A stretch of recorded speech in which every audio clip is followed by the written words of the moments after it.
This is a Sports Catastrophe production.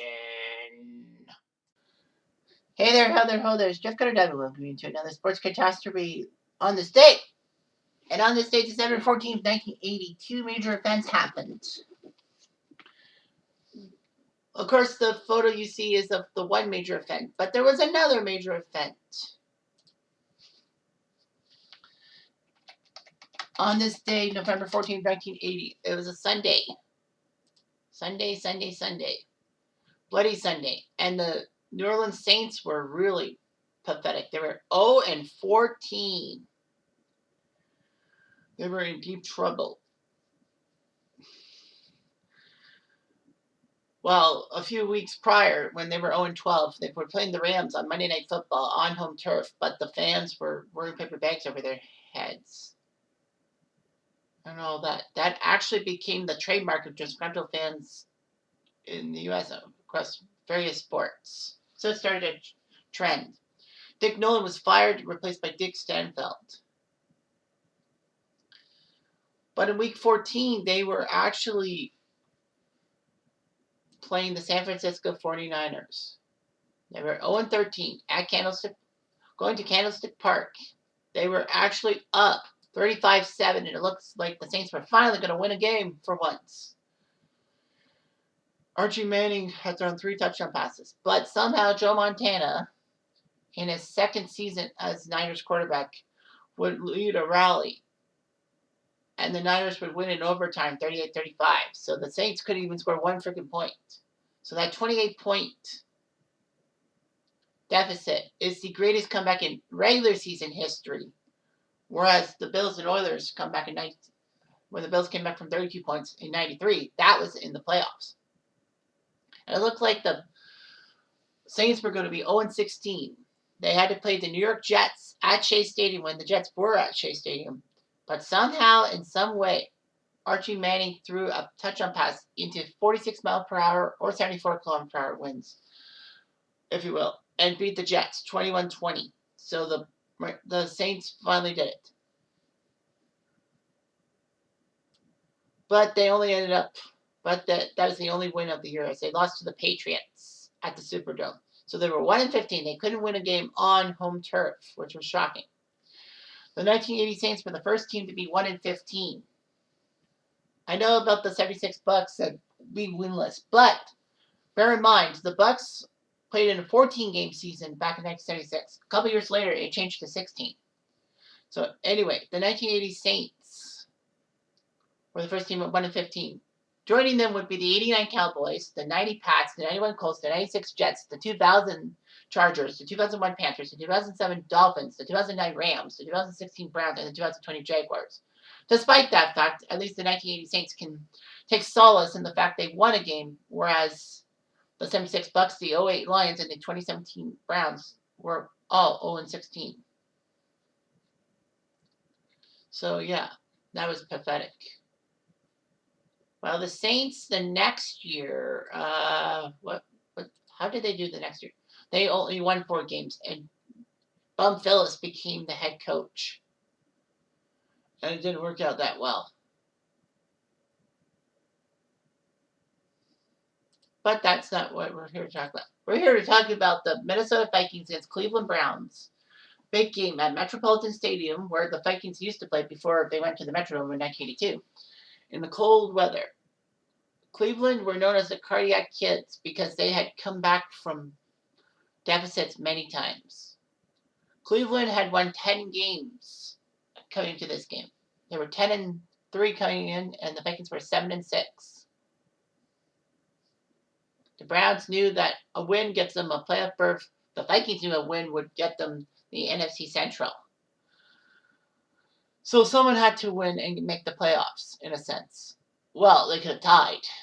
Anyway, the Browns looked good. In the first quarter, Brian Sipe, who became the NFL MVP, threw a touchdown pass to Calvin Hill. Yes, that's Grant Hill's father. Cleveland was up 7-0.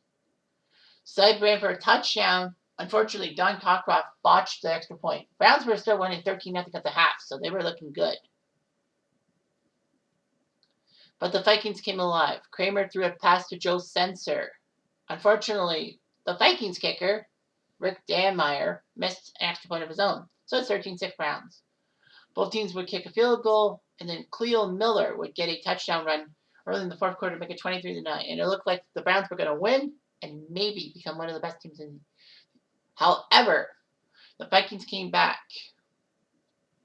Kramer led a drive, got in a touchdown pass to Ted Brown with 5 minutes left. They missed the extra point to make it 23-15. The Browns knew they could run out the clock and all that. Unfortunately, they got picked off by Bobby Bryant, so the Vikings had a chance to come back, down by 8. But remember, there was no 2-point convert in the NFL until 1994. Kramer got the touchdown arm at Rashad, and the Vikings were down 23-22. The Vikings couldn't recover the onside kick. So the Browns got the ball in Minnesota territory. They tried to run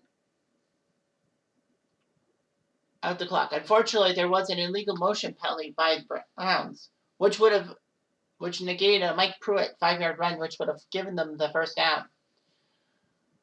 Pruitt would be tackled a yard short on third down. But the Browns punted with 23 seconds left, and it was basically almost all but over.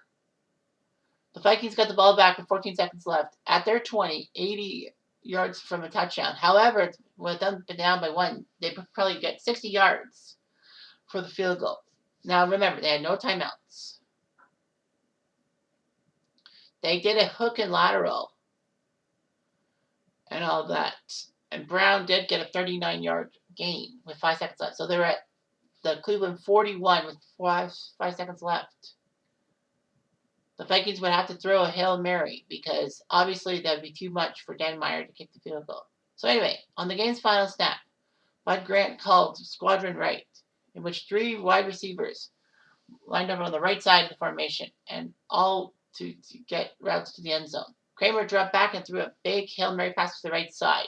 The pass was tipped by Cleveland's Tom Darden, but somehow, in some way, Ahmad Rashad caught the ball at the 1 and managed to sneak his way over the goal line. Touchdown. Vikings win 28-23. And the Minnesota Vikings not only won this game against the Cardiac Kids, like he who lives by the Cardiac Kids rule dies by the Cardiac Kids rule. And so the Vikings would win the division. Kramer put up 456 yards, 4 touchdowns, no interceptions. In fact, he's the only Vikings quarterback to have a 450-yard game. So the Vikings clinched the NFC Central spot in the playoffs. They were forced to play the wild card. Well, they were the 3 seed and had to go to Philadelphia to face the Eagles, the champs of the NFC East. The Vikings actually had the lead at half against the Eagles, but lost it. They lost 31-16. The Eagles would go on to Super Bowl 15, where they were beaten by the Raiders. And speaking of the Raiders, that's who the Browns lost to in the playoffs. The Browns did beat the Bengals on the final day of the season to get to the playoffs as the AFC Central champs. They hosted Oakland, who had to go through a wild card game.